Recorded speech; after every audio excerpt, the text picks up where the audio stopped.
Chers amis, bonsoir. Samir Eliès de retour après quelques jours de vacances. Aujourd'hui, nous voulions donc vous parler de la propagande musulmane dite modérée, pour atténuer tout cela et pour enfumer et enjoliver leur religion dont ils ont honte en ce moment. Ils vous donc postent ce genre d'images pour frapper les esprits, certains esprits. Donc ils pourront, comme disait Lincoln, ils pourront frapper certains esprits tout le temps, ils pourront frapper tous les esprits à un certain moment, mais ils ne pourront pas frapper tous les esprits tout le temps. Vous voyez en haut, il y a donc une image du Ku Klux Klan et leur commentaire. Du Ku Klux blanc. Le Ku Klux blanc, finalement, c'est de dire personne n'a jamais considéré ces gens-là comme représentatifs des chrétiens. Bon, non, ils ont complètement raison. Personne ne peut les considérer comme étant représentatifs des chrétiens.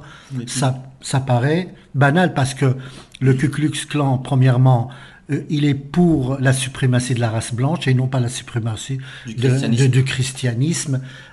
À la rigueur, il défendrait la... Ouais, bonjour Elias, excuse-moi.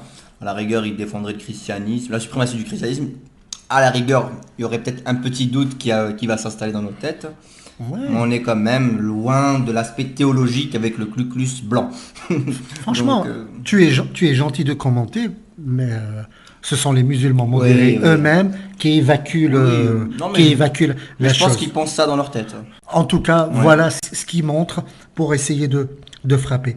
En revanche, tout ça, c'est en préambule de ce qu'il va suivre.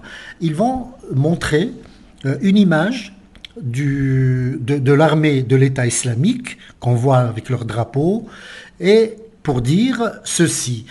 Pourquoi considérer cela comme représentatif des musulmans? Premièrement, ils commettent une erreur grave et fondamentale, parce que dans leurs questions, ils ont raison. Et je pense que personne ne considère cette armée de l'État islamique comme étant représentative des musulmans.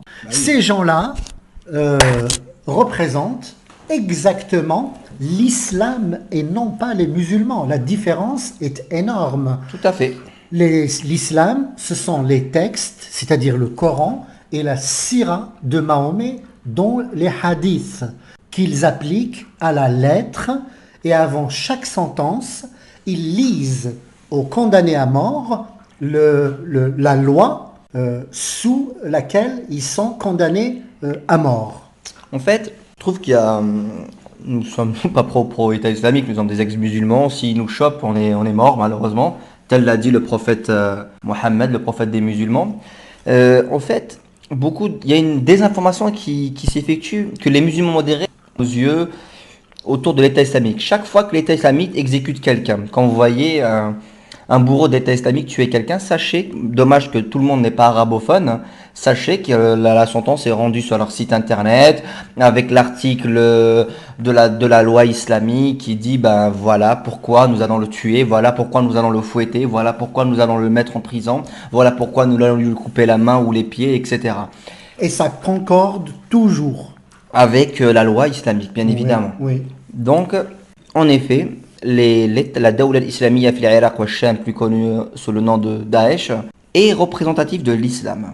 L'islam, c'est d'appliquer le Coran. L'islam, d'abord, c'est de croire en tout ce que dit Allah, le Coran, et de suivre comme Mohammed comme étant le prophète. Et le meilleur des musulmans, c'est celui qui applique tous ces textes.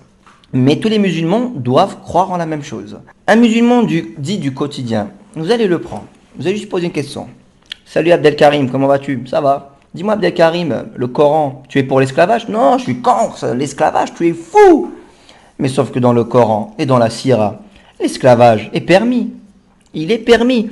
Et les musulmans dits modérés ou qui sont contre nous, qui vont entendre sur notre chaîne YouTube, trouvez-nous un texte qui interdit dans le Coran l'esclavage. On vous défie. Parce que nous, dans nos anciennes vidéos qu'on a publiées sur la chaîne partenaire Madame l'Afrique, on vous montre des textes qui approuvent le Coran, soit dans la Sira ou soit dans le Coran, tout simplement. On vous défie et on attend votre réponse. Maintenant, pour rebondir, je te laisse Elias poursuivre. Voilà, ce genre de propagande Ça ne marche qu'avec des gens qui connaissent pas l'islam. Indépendamment de la sympathie ou de l'antipathie qu'on puisse avoir pour les musulmans modérés ou pour l'État islamique, sont pour le moins risibles. Ça ne convainc que certains qui seraient un peu perdus. Moi, je trouve que les musulmans dits modérés, leur but est le même que ceux de la Dawla al-Islamiyya, de Daesh. Est absolument le même. Sauf que l'État islamique est pressé et que les musulmans modérés prennent leur temps. Et c'est que Daesh montre le plan, leur plan, à jour. Voilà ce qu'ils veulent faire. Sauf que les musulmans modérés, leur plan c'était d'enfumer les non-musulmans. Les enfumer, non, religion de paix et d'amour. Et bim, il y a 4-5 ans, nous, il n'y a personne qui nous aurait écoutés. Maintenant, les gens sont attentifs à nos vidéos, à notre discours, parce que beaucoup de malheurs se sont abattus sur l'Europe. Beaucoup de malheurs. Si l'islam était une religion de paix et d'amour, les extrémistes musulmans seraient les plus grands pacifistes au monde. Oui, ce seraient les cousins de Cupidon. Voilà. Sur ce, nous vous laissons au bouddhisme. C'est débile comme déjà. Voilà. C'est débile. Ceci dit, merci et à très bientôt. À très bientôt.